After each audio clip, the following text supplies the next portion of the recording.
अगला टॉपिक अब हम पढ़ रहे थे समस्थानिक, मतलब क्या होता है इनका आइसोटॉप्स।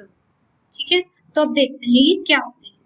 कि समस्थानिक जो होते हैं वो उनको कहा जाता है जिनमें हमारी परमाणुओं की संख्या जो होती है वो तो सेम होती है, बराबर होती है, एक जैसी होती है, पर उनकी जो द्रव्यमान संख्या होती है ना वो विभिन्न होती है, मतलब वो अलग अलग प्रकार अलग अलग होती है।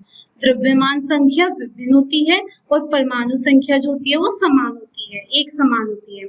जैसे हमारे क्या होता है इसका मतलब, अगर हमें इसे याद करने का एक तरीका बताया जाए तो जैसे अगर हम इसका अंग्रेजी वाला शब्द जैसे आइसोटॉप्स, तो उसमें पी आ गया। पी मतलब नंबर ऑफ प्रोटॉन, प्रोटॉन की संख्या, तो इसका मतलब परमाणुओं की संख्या जिसमें सेम हो उनको क्या बोला जाता है, आइसोटॉप, मतलब समस्थानिक। ठीक है, तो देखिए इसके उदाहरण देखते हैं। जैसे हाइड्रोजन हो गया, हाइड्रोजन परमाणु के 3 समस्थानिक होते हैं, मतलब हाइड्रोजन बोला जाता है, दूसरा होता है ड्यूटेरियम और तीसरा होता है ट्राइटियम। तो इनको कैसे लिखा जाता है, हाइड्रोजन नीचे क्या लिखते हैं, परमाणु संख्या, और ऊपर क्या लिखते हैं, द्रव्यमान संख्या। तो परमाणु संख्या हाइड्रोजन की 1, सबकी परमाणु संख्या तो सेम हो गई। इसको अलग अलग ऐसे लिख देते हैं वरना तो आपको यहाँ पर कंफ्यूजन होगा। देखिए इसको हम ऐसे लिख देते हैं अलग से।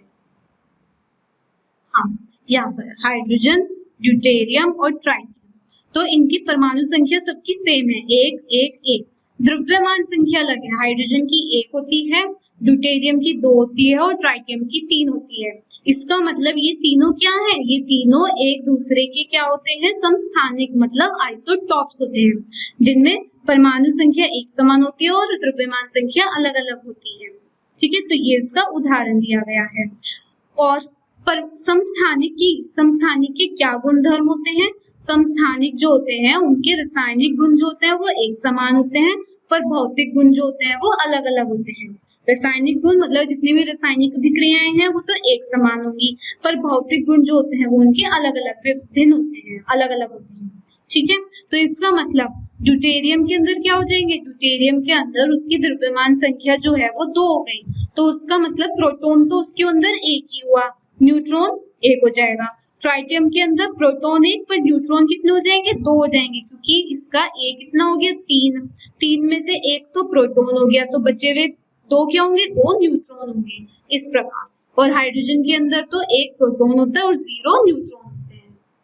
ठीक है, तो ऐसे देखा जाएगा, इनको बोलते हैं समस्थानिक। अब आता है औसत परमाणु द्रव्यमान, मतलब औसत मतलब क्या हो जाएगा, एवरेज। जैसे भी हमने कहा कि हाइड्रोजन के 3 समस्थानिक होते हैं, अब अगर हम हाइड्रोजन का परमाणु लेने लगे तो उस परमाणु में यदि हम हाइड्रोजन को किसी मतलब क्या डालने, जैसे मिश्रण हो गया या यौगिक में डालने लगे, तो इसका मतलब उसके तीनों उसमें समस्थानिक होंगे। तो हमें कैसे पता चलेगा कि हाइड्रोजन का क्या हमें द्रव्यमान लेना चाहिए, तो ऐसे द्रव्यमान को बोलते हैं औसत परमाणु द्रव्यमान। और ऐसे द्रव्यमान निकालने के लिए हमें क्या दिया जाता है, उनका रेशियो दिया जाता है, मतलब वो कितने अनुपात में होते हैं उसके अंदर। ठीक है, तो प्रकृति में क्लोरीन 2 समस्थानिक रूप में पाया जाता है, जिसका द्रव्यमान एक तो 35 होता है और एक 37। तो और इनका रेशियो मीन्स अनुपात दिया गया है, तो अनुपात भी दिया गया है और उनका क्या दिया गया है, द्रव्यमान दिया गया है। तो उनका औसत द्रव्यमान निकालने का फॉर्मूला होता है औसत द्रव्यमान निकालने का फॉर्मूला क्या होता है, वो होता है कि उनका जो हमारा द्रव्यमान है, पहले समस्थानिक का द्रव्यमान, ठीक है, पहले समस्थानिक का द्रव्यमान उसके अनुपात से मल्टीप्लाई कर दो, उसका अनुपात कितना है, 3, प्लस फिर उसको ऐड कर दो किसमें, दूसरे समस्थानिक के द्रव्यमान में। दूसरे समस्थानिक का द्रव्यमान कितना है, 37, और उसका अनुपात कितना है, 1, और उसके टोटल अनुपात से डिवाइड कर दो। ठीक है, तो इसका कितना आ जाएगा, देखो 35 इंटू 3 105, प्लस 37 इंटू 1 37, और पूरे को 4 से डिवाइड कर दो, तो इससे आ जाएगा 35.5 U। तो इसलिए जो क्लोरीन का द्रव्यमान लिया जाता है वो औसत द्रव्यमान लिया जाता है, मतलब 35.5 द्रव्यमान होता है। तो फॉर्मूला क्या हुआ, जो भी हमारे जितने भी समस्थानिक दिए हुए हैं उनके द्रव्यमानों को उनके अनुपात से मल्टीप्लाई कर दो और सबको ऐड कर दो और उसको पूरा किससे डिवाइड कर दो, उसको जितना भी टोटल अनुपात होता है उससे डिवाइड कर दो। तो इस तरीके से हमारा औसत द्रव्यमान जो है, परमाणु द्रव्यमान हम निकाल सकते हैं। ठीक है, इन्होंने भी तो ऐसे ही किया गया है। इन्होंने क्या किया, इन्होंने उन ये जो अनुपात दिए गए हैं, इन अनुपात से उनकी क्या परसेंटेज निकाल दी है, मतलब प्रतिशत निकाल दिया। 3 मतलब 3:1 का मतलब कितना हो जाएगा भाई, उसका 75% ही तो हो जाएगा। ठीक है, और इसमें क्या हो जाएगा, ये 25% हो जाएगा। तो अगर मैं इसको क्या हो जाएगा 75 और कितना हो जाएगा 25, 1 जा 25, 25 4 जा हो जाएगा, और जैसे 25 3 जा 25 4 जा, तो यही तो आ जाएगा ना 35 इंटू 3/4 प्लस 37 इंटू 1/4। तो आप सिंपल ये फॉर्मूला लगा दो। ठीक है, डायरेक्ट आप इस फॉर्मूले से कर लीजिए। अब उसके बाद आता है कि इसका मतलब यह नहीं है कि क्लोरीन के परमाणु का द्रव्यमान जो है वो भिन्नात्मक संख्या है, ऐसा नहीं है। इसका मतलब ये होता है कि यदि हम क्लोरीन का तत्व लें तो उसमें हर एक समस्थानिक होंगे, मतलब क्लोरीन के समस्थानिक होंगे, और इसलिए क्लोरीन का औसत द्रव्यमान जो है वो 35.5 होगा। ठीक है, इसका मतलब ये होता है।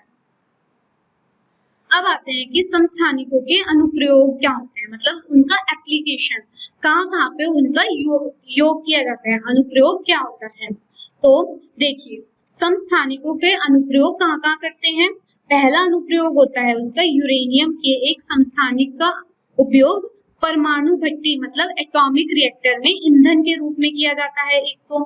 फिर कैंसर के उपचार में कोबाल्ट के समस्थानिक का उपयोग किया जाता है, उसमें कोबाल्ट के समस्थानिक का उपयोग किया जाता है।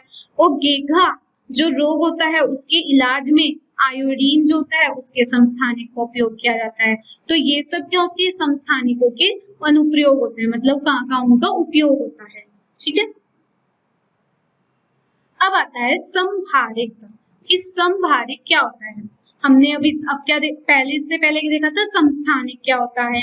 उसमें तो परमाणुओं की परमाणु संख्या तो समान होती है सबकी, और केवल द्रव्यमान संख्या जो होती है वो भिन्न करती है, अलग अलग होती है। ये उसका जस्ट उल्टा होता है। इसमें क्या होती है, अलग अलग परमाणु संख्या होती है पर उनकी द्रव्यमान संख्या जो होती है वो एक समान होती है, तो उसको समभारिक बोलते हैं। मतलब उनका जो भार होता है, द्रव्यमान होता है वो एक जैसा होता है। समभारिक मतलब एक जैसा द्रव्यमान होता है। जैसे अगर हम कैल्शियम और आर्गन के परमाणुओं की बात करें तो दोनों की परमाणु संख्या क्या होती है, इसकी परमाणु संख्या 20 होती है और इसकी परमाणु संख्या 18, पर दोनों की जो द्रव्यमान संख्या होती है वो 40-40 होती है। तो इनको बोलते हैं समभारिक। बस आपको तो इतना याद रखना है, परमाणु संख्या कितनी होती है और द्रव्यमान संख्या, परमाणु संख्या अलग अलग होती है और द्रव्यमान संख्या एक समान होती है। ठीक है, तो ये हो गया। तो इस तरीके से फिर हम क्या कर सकते हैं, इनके अंदर मतलब क्या हो जाएगा, न्यूट्रॉन्स जो होंगे, इनके अंदर प्रोटॉन्स जो होंगे, प्रोटॉन्स की संख्या क्या होगी, अलग अलग होगी, पर दोनों का जो सम होगा, दोनों का जो जोड़ होगा वो एक समान होगा। ठीक है, तो अब हमारा आता है पहला प्रश्न कि चिन्ह हाइड्रोजन हो गया, ड्यूटेरियम हो गया और ये ट्राइटियम अभी पीछे देखे थे, इनके प्रत्येक में पाए जाने वाले 3 अपरमाणु कणों को सारणीबद्ध कीजिए, मतलब उसको बताइए। तो जैसे इसका हमने बोला था कि इसके परमाणु संख्या जो होती है, ये तीनों क्या होते हैं, ये तीनों समस्थानिक हैं एक दूसरे के, तो इनकी परमाणु संख्या तो सबकी सेम होगी, केवल द्रव्यमान संख्या भिन्न करेगी। तो इसकी 1 होती है, इसकी 2 होती है और इसकी 3। तो अब इसमें देखिए इलेक्ट्रॉन लिख लेते हैं, प्रोटॉन लिख लेते हैं और न्यूट्रॉन। तो देखिए इसके प्रोटॉन कितने होंगे, सब में एक एक प्रोटॉन होगा, इलेक्ट्रॉन भी सब में एक एक होगा।